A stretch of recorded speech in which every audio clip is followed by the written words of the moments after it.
How's everyone doing? Good.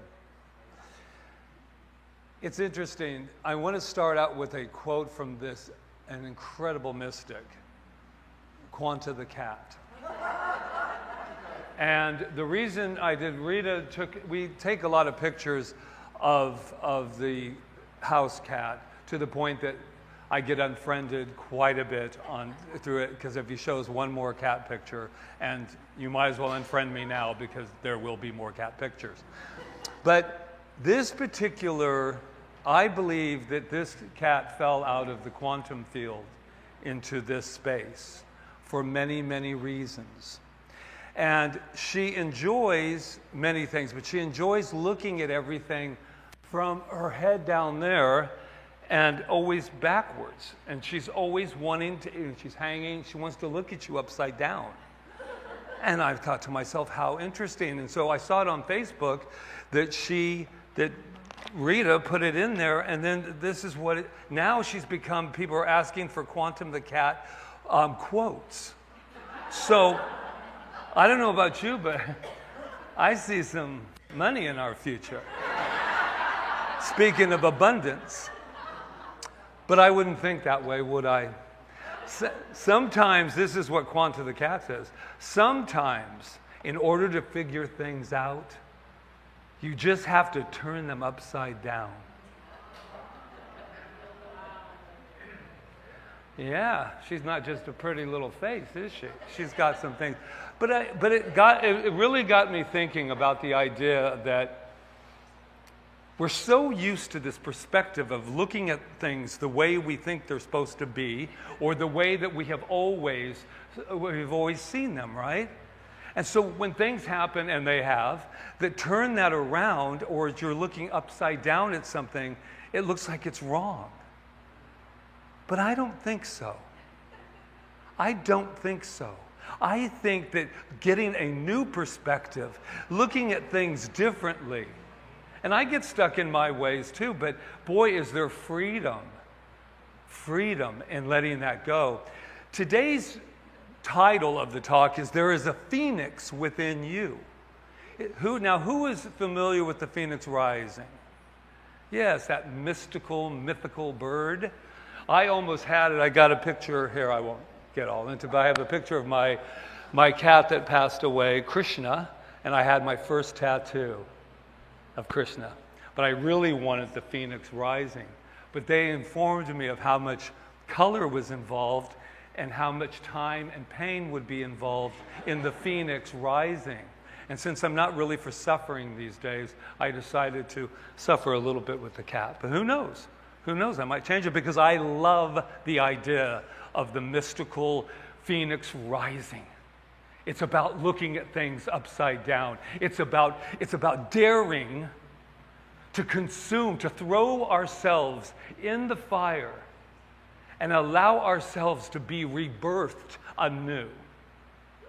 And I love the metaphor because there's an opportunity to do that daily.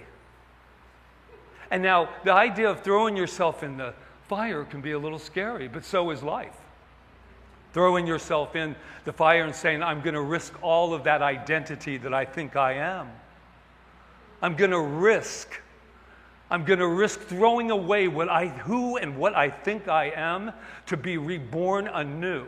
Now, reborn is not my favorite word, only because it has, just like the Christ, it has all of these ideas that go with it.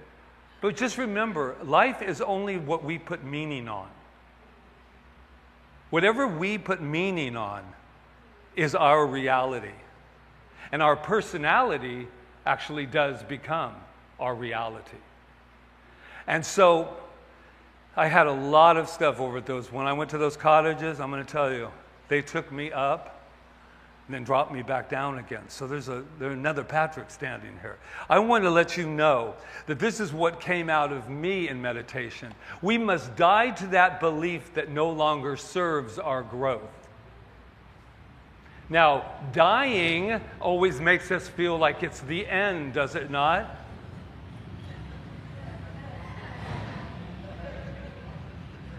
I'm that bird out on the little thing with my nest. no matter what is going on around me. We must be consumed by the fire of our desire and become the new expression of who we choose to be. I'm not exactly thrilled with the idea that we are always creating. I'm going to create this, I'm going to create that, I'm going to create this. It's a lot of work. It's a lot of work when something has already been created. There's nothing we're going to create, but I'm going to tell you what I am going to do. I'm going to choose. Choice seems so much more relaxed. I choose to be, this is who I am today. I choose to live a life that is filled with love. I choose to not monitor myself and condemn myself, but I choose to be just absolutely honest with who I am. And we talk about change, and it says the new version of us has been born out of the ashes of our old self, and we are born anew. Now, some people say, well, what if I don't want to be born anew? I am so totally satisfied with who I am. What are you trying to say? Something's wrong with me? Yes. No, I'm just kidding. I am not saying that. I am saying that I am so excited these days about throwing myself in those ashes and discovering new parts of Patrick that have not been expressed before. I believe that this center is here because Rita and I didn't stay the same people that got off the plane 11 years ago.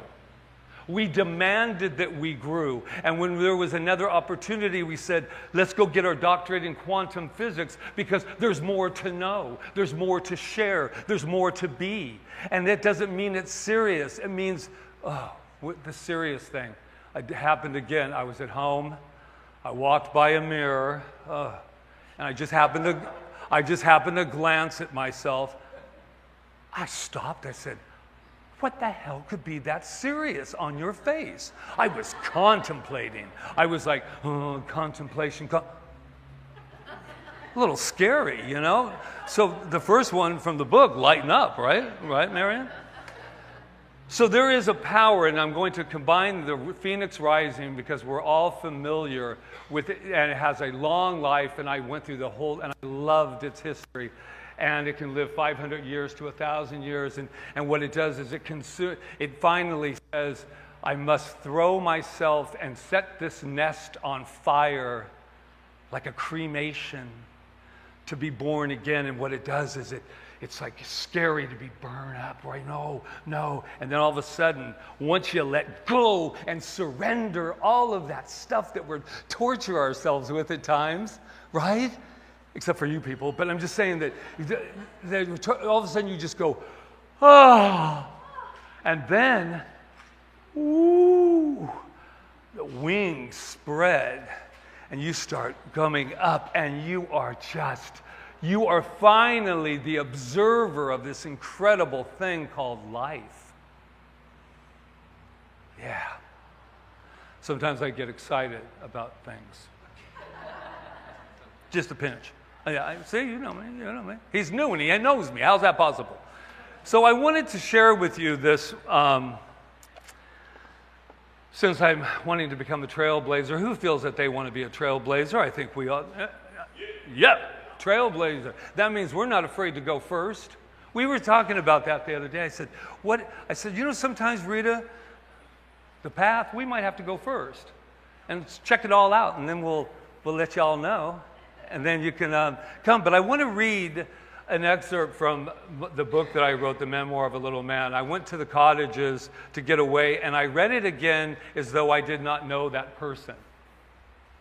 That exposed quite a bit of himself. I wanted to read it as somebody who got to know this little boy and this boy that turned into this wonderful man. I wanted to see it from another perspective, and I got a whole bunch out of it. I wanted to share something. Has anybody ever felt that you don't have your voice? Have you ever felt that throughout your life? It doesn't have to be right now. That I hear it a lot. I have a voice. I have something to say. Our young people, they have a voice. And they got a lot to say, or not. So I want to read this, and it's interesting because I picked this because it was the day that my voice was freed. And it happened in Catholic school, 2nd grade, so I'll read it. I was going to tell it, but I thought, might as well read from the book. I mean, that way if you haven't bought one, you can buy one on the way out. Look at me. When I entered St. David's School as the new kid in 2nd grade, I was very shy. I would be asked to read out loud and would hide behind my book, speaking so softly that I could not be heard. Sister Joan Teresa would yank the book out of my hand and throw it across the floor, and she would say, "Pick up that book and come to the front of the class and read out loud. Don't hide behind that book. Let me see your face when you read."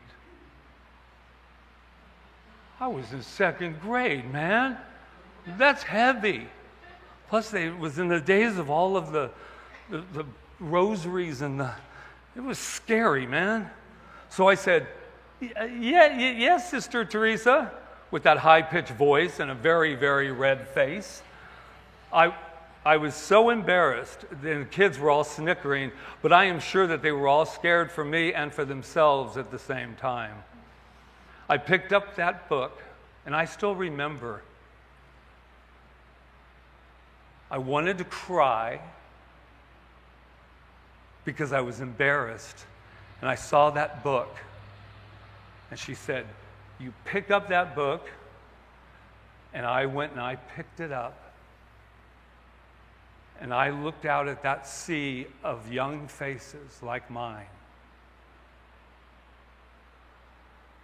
And I put the book down, and I put my head up, almost like the phoenix rising from the ashes. And I read out loud. And I let you see my face. That was a 7-year-old boy. The phoenix rose within this boy. And that's when I realized that there is this spirit that is so powerful that we're always guided and protected, not from something out there, but from something in here. And that was the day I found my voice. Yeah, let's applaud that little boy. And the funny thing about it is, and my mother would agree with this, and I never shut my mouth again. Later, they would scold me for talking. I was on that I shall not talk in class, and that was for 8 solid years at that school. And later, when I would get scolded for speaking in class, I am sure that that nun regretted the day she freed my voice.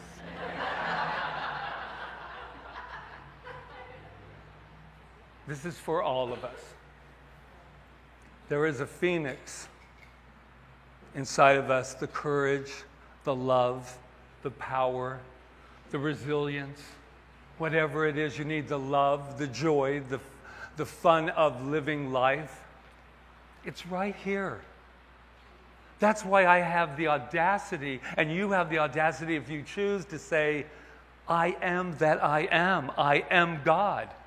How could I not be? Now, I don't think it would have went well at St. David's School. I'm positive it would not have went well. So in closing, I want to read a quote from Ernest Holmes.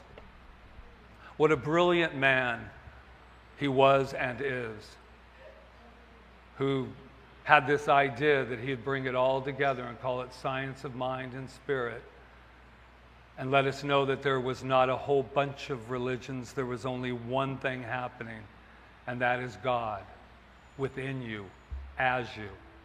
He said there is a power in the universe for good, and we can use it. And our great mentor, Dr. James, took us further and said we can use it because we are it. When we manifest in our lives, we become the very thing that we want to experience and desire, just like the phoenix, consuming itself in the fire. He says, the belief, now is the time to wake up out of the sleep. The belief in a life apart from good is a dream which we must awake. If we are able to taste if we are to taste the waters of reality, which we know flows from the source of life. And I will end with Patrick's, which is, there is a phoenix that lives within each of us. It is there to give us the strength. We must be willing to be consumed by the fire of truth and be reborn again, the new version of the self. Namaste.